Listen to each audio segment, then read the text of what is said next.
আসসালামু আলাইকুম সবাইকে আপনাদের স্বাগতম জানাচ্ছি আমার আরও একটি নতুন ব্লগ ভিডিওতে। আজকে আমরা সবাই যাব, চাচা ভাতিজারা মিলে, সব চাচারা মিলে আমরা যাব আজকে নদীতে গোসল করতে। কালীগঙ্গা নদীতে আমরা যাব।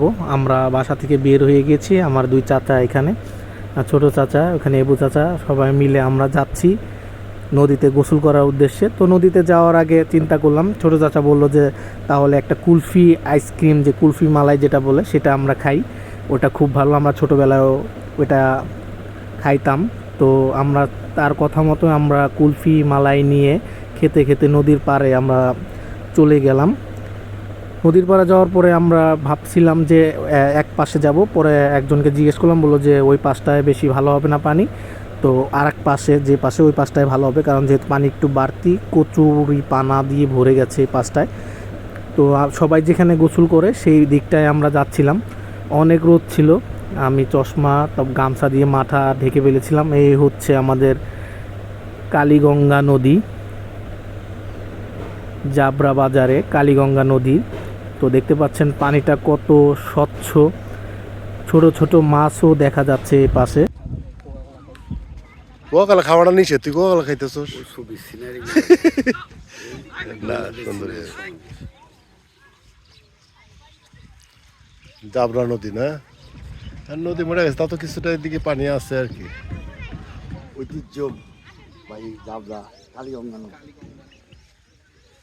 যে নদীতে এক সময় 500 মনের নৌকা চলতো।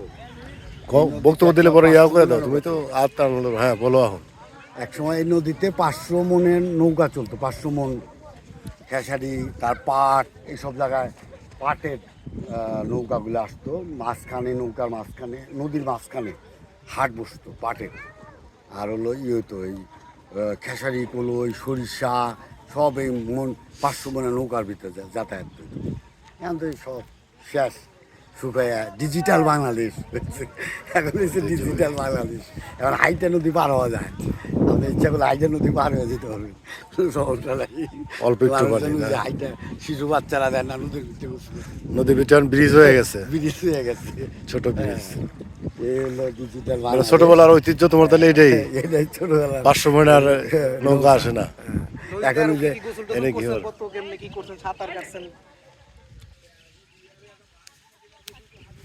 আমরা তো ছোটবেলায় এই নদীতে কত মাছ মারছি, কত কিছু করছি, এই মানে ঝাঁকি জাল দিয়ে। তুইও তো ছিলি এই নদীতে, আইসা যার মাছ মারছে। এখন এই নদীতে মাছ নাই, শীষ উঠতো না, শীষ উঠতো, উঠতো। আমরা ভয় পেতাম শুরু থেকে, বিশাল বিশাল বিশাল নদী ছিল। আর এখন কচুরি পানা, পানি নেই, এটা পার করা যায়। আমাদের ছোট নদী চলে বাঁকে বাঁকে, বৈশাখ মাসে তার হাঁটু জল থাকে, পার হয়ে যায় গরু, পার হয় গাড়ি, দুই ধার উঁচু তার, ঢালু তার পারি, চিকিমিকি করে বালু, কোথা নাই কাদা, চারিদিকে কাশবন, ফুলে ফুলে ঢাকা। ফুলে ফুলে সাদা, তুই তো ভুলে হয়ে গেছে অনেক কিছু। ভুলে গেছি তো, এই ডিজিটাল বাংলাদেশ।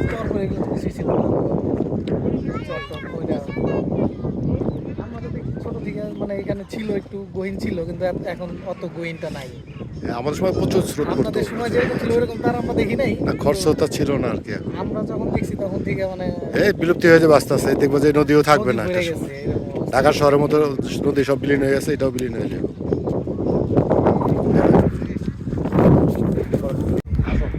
এই যে জাবরা নদীতে গোসল করতে আসছেন, আপনার ফিলিংসটা কি, কিরকম লাগতেছে এত এত বছর পরে? আজকে এখানে এসে মনে পড়লো ওই কথাটা, যে অনেক আগে একবার আসছিলাম মাছ ধরার জন্য পনিরের সাথে নিয়ে। তখন দেখা যেত চর পড়তো মাঝে মাঝে, অনেক পানি ছিল, শিশু ছিল এখানে, ফুস করে শিশু উঠতো আর কি পানির নিচের থেকে, দেখে ভয়ই পেতাম আমরা। তো চিংড়ি মাছ উঠতো, অনেক ধরনের মাছ টাছ উঠতো, ইয়ে ছিল। এখন তো একেবারে নদী শুকায় আমরা চর পড়ে গেছে। বাজারটা দেখাও, ওই বাজারের এখন ওই জাবরা বাজার পিছনে দেখা যায়। আগের মতো আর সেই ইয়া নাই। অনেকদিন পর আবার আজকে আসলাম গোসল করার জন্য ভাইস্তার সাথে, ভাই ভাইস্তারা ঢাকার থেকে গোসল করি, একটু দেখি আগের মতো ফিলিংস পাই নাকি। মনে চাই তো সে আগের মতোই গোসলটা আসলে দেখি সাঁতার কাটি।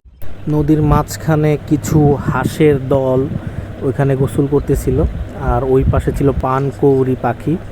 তো আমার চাচারা নামতেছিল, নামার সময় বলতেছিল এখানে তো অনেক মাছ দেখা যাচ্ছে। আমি বললাম হ্যাঁ, এখানে মলা মাছগুলো, মলা ঢেলা যেগুলো বলে সেই মাছগুলা এখানে। চাচা ধরার জন্য চেষ্টা করতেছিল যে দেখি ধরা যায় কিনা, যেহেতু ছোট মাছ ধরার ব্যর্থ প্রচেষ্টা, কারণ এগুলো ছোট ছোট, মানে যে হাত দিয়ে ধরার মতো না, আগেই বের হয়ে যায় এরকম। তো আমি বলতেছিলাম যে ধরার ব্যর্থ একটা প্রচেষ্টা এখানে করতেছিল, এই মাছটা ধরতে পারে নাই। মাছ ধরতে না পেরে চাচারা সবাই সামনের দিকে অগ্রসর হচ্ছে গোসল করার জন্য। দেখতে পাচ্ছেন যে পানিটা কত স্বচ্ছ, ওইদিকে হাঁসের দল আবার এপার থেকে ওপার যাচ্ছে। এখন যেহেতু বৈশাখকাল, বৈশাখ মাস, সেহেতু পানি একটু কম, কিন্তু পানিটা অনেক ঠান্ডা, একবারে মানে অনেক ঠান্ডা আর অনেক পরিষ্কার পানি। তো আমিও একটু ট্রাই করতেছিলাম যে পানির মধ্যে ভেসে থাকা যায় কিনা। যেহেতু অনেক দিন পর আসছি নদীতে গোসল করতে, আমি সচরাচর নদীতে গোসল করি না, আজকে সবাই আসছে এর জন্য। আর অনেক রোদ ছিল, এর জন্য সানগ্লাসটা সাথেই রাখছিলাম যে যদি তাও এত রোদ, মানে রোদের দিকে তাকানো যাচ্ছিল না, ভিডিও করতে একটু সমস্যা হচ্ছিল, বোঝা যাচ্ছিল না যে কি ভিডিও হচ্ছে কি হচ্ছে না। দেখেন অনেক পরিষ্কার পানি। তো ওই পাশে এক চাচা গান গাচ্ছিল গোসল করতে করতে, তো আমরা তার দিকে একটু অগ্রসর হলাম, দেখি চাচা কীরকম গান গায়। এর জন্য আমরা সামনের দিকে যাচ্ছিলাম। তো তার আগে আমি একটু সাঁতার প্র্যাকটিস করে নিলাম, কারণ যেহেতু অনেক দিন সাঁতার কাটা হয় না, সেই তুলনায় আমি একটু দেখলাম যে সাঁতার পারি না ভুলে গেছি, এটা একটু চেষ্টা করতেছিলাম। তার মধ্যে হয়েছে ডুব দিতে গিয়ে নাকের মধ্যে দিয়ে পানি চলে গেছে। মানে গোসলের সময় যে নাকের মধ্যে পানি গেলে কীরকম লাগে সেটা মানে যার যায় সেই বলতে পারবে। আমরা সবাই এখানে মানে অনেক মজা করতেছিলাম, সব চাচারা তারা খুব এনজয় করতেছিল যে অনেক দিন পরে তারাও নদীতে গোসল করতেছে। আপনারা দেখতে পাচ্ছেন কত সুন্দর পরিষ্কার স্বচ্ছ পানি। আর তারপরে আমরা সামনে ওই গানটা শুনে আমি সামনের দিকে যাচ্ছিলাম যে চাচা গান গাচ্ছে, চলেন গানটা শুনে আসি আমরা সামনের দিকে গিয়ে। তো আমরা সামনের দিকে যাচ্ছিলাম, যাওয়ার আগে চাচাদের জিজ্ঞেস করলাম যে কীরকম লাগতেছে, আপনারা এতদিন পরে গোসল করতেছেন। বললো যে হ্যাঁ অনেক ভালো লাগতেছে, কারণ তারা সব সাঁতার কেটে এক একজনে একটু অস্থির হয়ে গেছিলো, যেহেতু অনেক দিন পরে তারা সাঁতার কাটতেছে, যেহেতু অভ্যাস নাই, সেই ছোটোবেলায় তারা গোসল করছে এরকম, তারপরে আর ওইভাবে নদীতে গোসল করা হয়নি বড় হওয়ার পরেও। এখন সবাই যেহেতু ঢাকামুখী, এইদিকে আসা কম হয়। নিচে ডুব দেওয়া যায়, আর নিচের পানিগুলো এমনি এমনি করে তুলতাম, তুলে হলো একবার উপরে পানিটা আবার ঠান্ডা করে ফেলতাম ছোটবেলায়। আচ্ছা, গোসল করতে করতে গান গাচ্ছিল, আমরা তার কাছে চলে এসেছিলাম। কেনবা তারে সফে দিলাম দেহ মন প্রাণ প্রাণ সখী রে, কেনবা তারে সফে দিলাম প্রাণ, কেনবা তারে সফে দিলাম দেহ মন প্রাণ প্রাণ সখী রে, কেনবা তারে সফে দিলাম প্রাণ। তারে প্রাণ সফিয়া হইলাম অপমান, তারে প্রাণ সফিয়া হইলাম অপমান, প্রাণ সখী রে, কেনবা তারে সফে দিলাম প্রাণ। আগে যদি জানতাম তারে চাইতাম না তার নয়ন কোণে, কর্মস্থলে প্রাণে পঞ্চবান, প্রাণ সখী রে। আগে যদি জানতাম তারে চাইতাম না তার নয়ন কোণে, কর্মস্থলে প্রাণে পঞ্চবান, প্রাণ সখী রে। তার বটে কত শক্তি ঝরে, সাহায্য কি আর রইতে ঘরে, প্রাণে ঋদ্ধ করে অবলার পরাণ, প্রাণে ঋদ্ধ করে অবলার পরাণ, প্রাণ সখী রে, কেনবা তারে সফে দিলাম প্রাণ।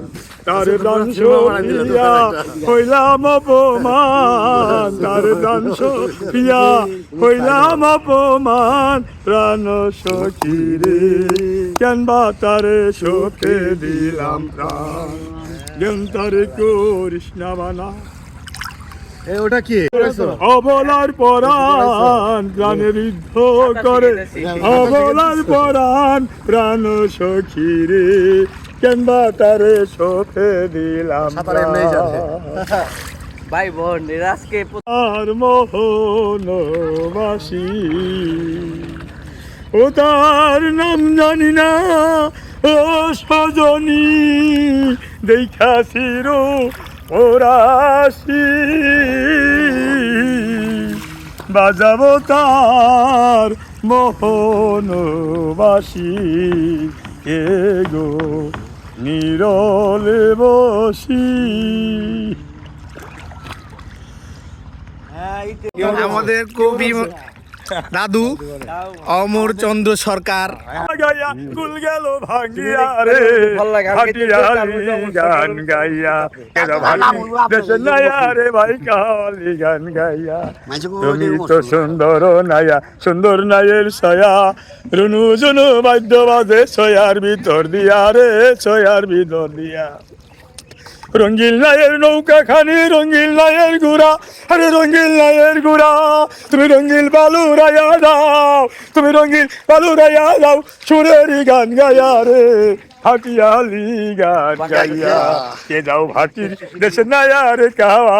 আমরা সবাই গান শোনার পরে অনেক মজা করার পরে সবাই গোসল টোসল করে বলতেছে চলো এখন উঠে যাই। আমি বললাম যে না আর 5 মিনিট থাকি আমি, আপনারা ওঠেন 5 মিনিট। আমার কাছে ভালো লাগতেছিল কারণ আমি যেহেতু অনেক দিন পরে আমি সচরাচর নদীতে আসি না, সবাই আসলে দেখা গেছে ওইভাবে আসি সবাই একসাথে, কিন্তু একলা আমি আসি না সচরাচর। কিন্তু আজকে গোসল করে খুবই ভালো লাগলো, যেহেতু অনেক পরিষ্কার পানি ছিল, খুবই ভালো লেগেছে। আপনারা দেখতে পাচ্ছেন নদীর পুরো ভিউটা। এটা হচ্ছে কালীগঙ্গা নদী, এটা মানিকগঞ্জে জাবরার গ্রামের পাশেই। এটা মানিকগঞ্জ দিয়ে ঘিওর উপজেলা দিয়ে এদিক দিয়ে একবারে পদ্মা নদীতে মিশেছে এই নদীটা। এটা হচ্ছে কালীগঙ্গা নদী। কাকার সাথে কথা বলতেছিলাম, কাকা বলতেছে হ্যাঁ ভালো মতন ভিডিওটা কইরো, যেভাবে যেভাবে ভিডিও করলে ভালো হয় সেইভাবে তুমি পথ অবলম্বন করো। এখানে গরমে অতিষ্ঠ একটা কুকুরও এই নদীর কিনারে গিয়েছিল।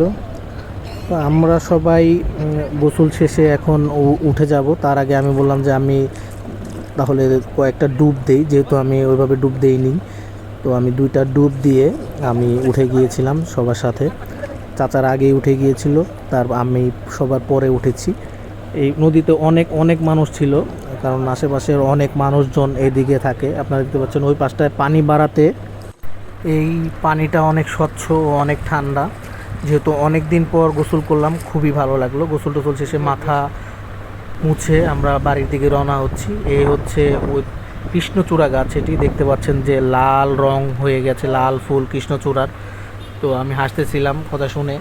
দেখতে পাচ্ছেন কৃষ্ণচূড়ার যে অনেক সুন্দর। আর এটা হচ্ছে ঐতিহ্যবাহী চাবড়া বাজারের বট গাছ। এই বট গাছের নিচে দোকানপাট আছে।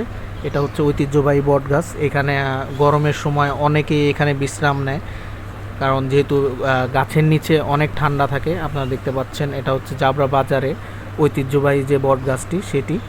তো আমরা গোসল টোসল শেষে সামনের দিকে যাচ্ছিলাম বাড়ির দিকে। বাড়ির পথে বাজার থেকে একটু সামনেই আমাদের বাড়ি, ওই আমার চাচারা সামনের দিকে যাচ্ছিল। তো আমিও তাদের পিছনে পিছনে ছিলাম। বাসায় গিয়ে সবাই কাপড় চোপড় চেঞ্জ করে আম্মুর হাতের স্পেশাল আম্মুর হাতের রান্না পটল ভাজি, উস্তা ভাজি দিয়ে আলু, মাছের ঝুরি যেটাকে বলে, এখানে ইলিশ মাছ, তারপরে আছে অনেক কিছু, অনেক আইটেম আছে। তো আমার ভিডিও কেমন লাগলো জানাবেন। আপনারা বেশি বেশি লাইক কমেন্ট করবেন, শেয়ার করবেন, আমার পাশে থাকবেন এরকম আরও ভিডিও পাওয়ার জন্য। ধন্যবাদ সবাইকে। আসসালামু আলাইকুম।